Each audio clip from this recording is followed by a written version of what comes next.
Hello, Kevin.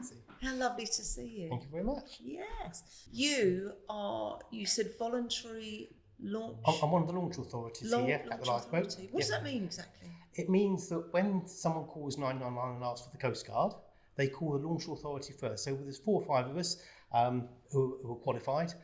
We have to be within 15 minutes of the lifeboat station when we're on call, which is quite a challenge. Twice I've left my wife in the supermarket to pay and get home, and once at a concert. But we have to be here straight away, and it's our job to take the call from the Coast Guard, work out what lifeboat's required, and work out what boats we can crew, and then make the decision. And very soon after that, so literally within seconds of that, the crew are paged, and we get down here and we launch the lifeboat, or lifeboats, because we have 2 of them. So back in the day, I remember hearing The maroon. The maroon. It would go out, and if there was 1 maroon or 2, Two so it's maroons. 2 maroons. So one was inshore and one was out. No, it was always 2. In fact, the inshore back in the day was a klaxon. Back. So the 2 maroons were for the big boat. Yeah, I remember the maroon would go off anywhere in the town, because at that time I was living up in Clive Vale, and they say, "Oh, boat's out, boat's off it goes." Yeah, and it gets a call to arms, doesn't it? Yeah. Well, these days we use pagers. Yeah. Oh. I'm a bit of a romantic. I like the maroon. I like the maroon as well, but apparently they were more dangerous than pagers, and a couple of people actually got injured because they were very old-fashioned firework type things that they can explode, and because of the loud bang. Yeah. If they explode with them, they actually exploded. Someone lost an arm and someone lost part of their face. Oh no, that's terrible. So health and safety, and to be fair, you can't always hear the maroon. Depends. If the wind's blowing well, you could hear it in Clive Vale, but if there's a northerly wind, the wind's blowing that way, because they used to fire the maroon from here. Pagers are much quicker, because the maroons required someone to come down here, set them off. Yeah. I can authorise the pager literally from my phone. In seconds. So I can page people in half a second, which is much quicker, so it saves lives. Lean into the tech. Any injuries with the pagers? Sorry? Has there been any injuries with the pagers? No injuries with the pagers. No one's swallowed a battery. No. No, we're good. So you have got an historic link. Yes. Although I've lived in Hastings all my life, I've not had a direct connection with a lifeboat until I retired. But in fact, I do come from a lifeboat family. So my great-granddad was on the crew here for over 30 years, from the 1880s to about 1915. I can see his picture from here, George Moon. No, that's my great uncle. That's his son. That's his son. So my great granddad was second cox and on the crew for over 30 years. Yeah. And there was a particularly rough launch in 1908. When my great grandmother was 6 months pregnant with my nan, and the lifeboat went out. It was out for 36 hours, and in those days, of course, it was a rowing and sailing boat. Really rough conditions.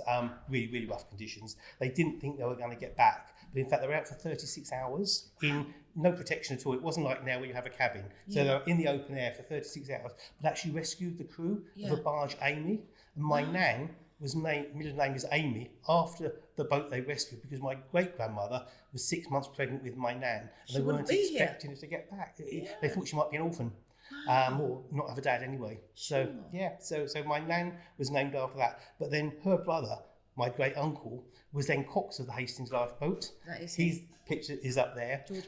George Moon. He was cox in 1940 and took the Hastings lifeboat to Dover for Dunkirk. Oh, wow. And actually wanted to go to Dunkirk, but they weren't allowed to. So he was in the flotilla? He would have been. He was part of the flotilla going up the coast, but they were then relieved by a naval crew at Dover, and a naval crew took the boat from Dover across to Dunkirk, and he came back very dejectedly because he thought he was going to go to Dunkirk, and he wanted to go to Dunkirk. He'd been in the First World War. I've actually got his medals at home of his First World War and his Second World War service medals.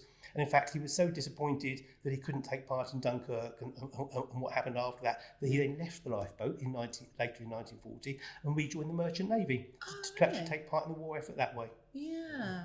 Oh, and in fact, he then came back when he was retired. And one of my biggest regrets in my life is not being able to talk to him properly, because back in the 1960s, he used to sit in the old lifeboat house, which was on this site, but the old concrete white building that some people may remember. Yeah. And he used to come down and be the caretaker and man the shop and all the rest of it. And I used to come down and help him when I was about 8 or 10 years old. And I didn't know then just what he'd done in the Second World War, or indeed the history of the family. And my nan later told me, and one of my big regrets in my life is I didn't talk to him more before he passed. You'll be lucky if you find a man who served that will talk about That's it. that's It's right. rare. Yeah. They usually find out through other members of the family, don't they? But my nan was very proud. My nan was actually a lifeboat launcher herself in the Really? 1930s. So in those days, it was pushed out Yes. by hand effectively, and it was tended to be the women who launched the lifeboat, and the men were on the crew. Yeah. So back in the day, so I had my great grandfather, my great uncle, and my nan were all effectively on the lifeboat. So it's nice for me now to come back, having retired, to do a bit for the lifeboat as well. Yeah, I love that. That's fantastic. So they're all out there working hard, aren't they? As they do. Are.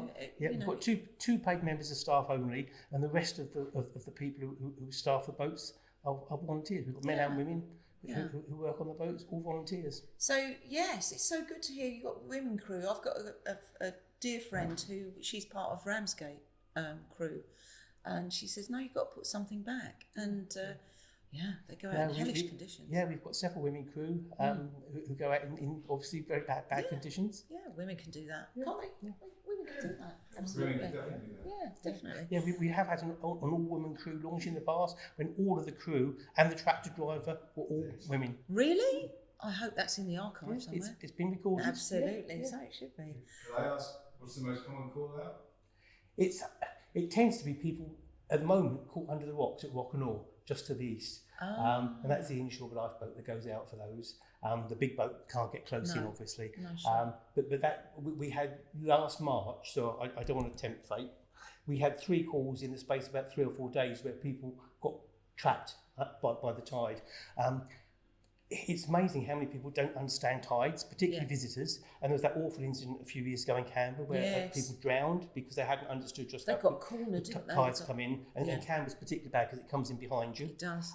But the other thing that people, even local people, don't understand is the difference between a spring tide and a neap tide. Yes. So if you have a spring tide, it's a very long tide, goes out a long way, comes in a long way, comes up the cliffs.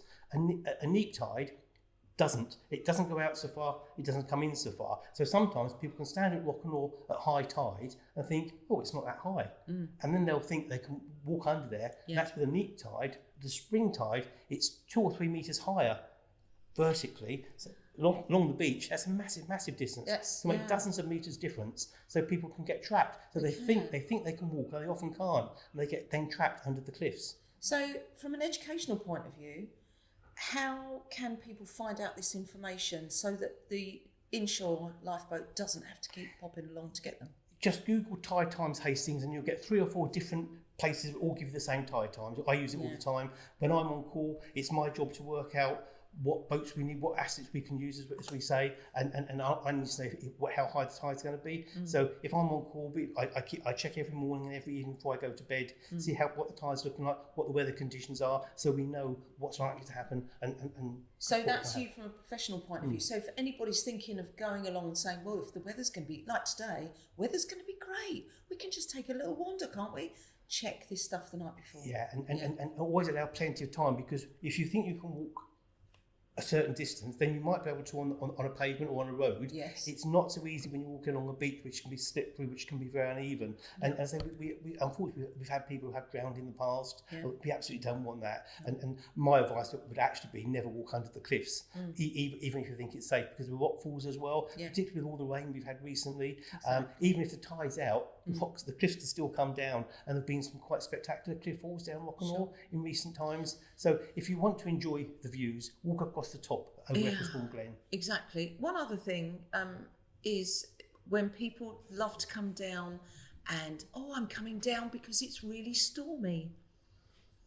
That freaks me out, because I see people doing it all the time. They say, I'm just going to wander down. And you say, you've been warned away from the right on the beach, but they still do it. Yeah, and of course, in recent times, we've had 2 or 3 serious losses of life where people have done that. So there was the Christmas Day or Boxing Day double fatality down in Devon, and then 3 people died up near Whitby, up in the northeast of England, quite recently, where a 15-year-old girl was on the water's edge. She was washed away, and then 2 of people who tried to rescue her also died. So we had 3 people lose their lives. Yeah. And people don't realise how heavy the sea can be, the weight of it hits your legs and you're over. Yeah. And I've seen it unfortunately happen, and I get really scared because truthfully, if you get washed in by that, yes, we've got a lifeboat, but the chances of us being able to get the lifeboat to get you before you drown, you can drown in 2 minutes. Yeah. You know, even if we've got the crew here,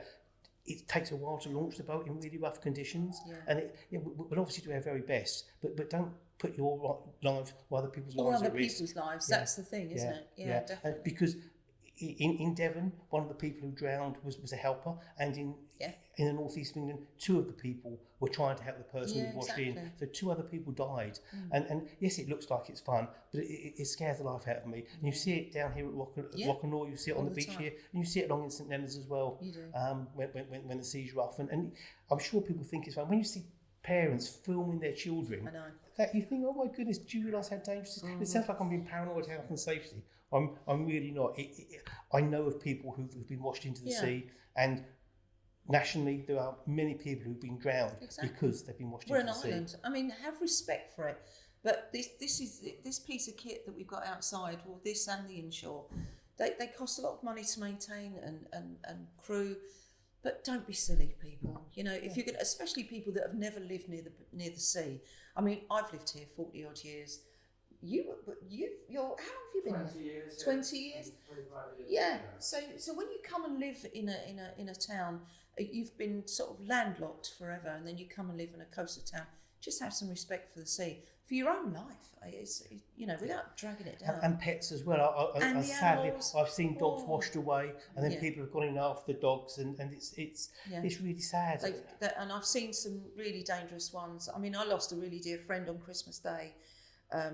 Some time back, because she thought it'd be good fun to just Fran, what a lovely woman. I remember Fran. I've been in a meeting with her the week before. Yes, same. In the town hall. Yes, yeah, we were over at Orr, and we used to play out a lot. You know, she used to come to our laughter yoga group, and she what a dear woman. And we were living in Warrior Square at the time, and we could see the state of the sea.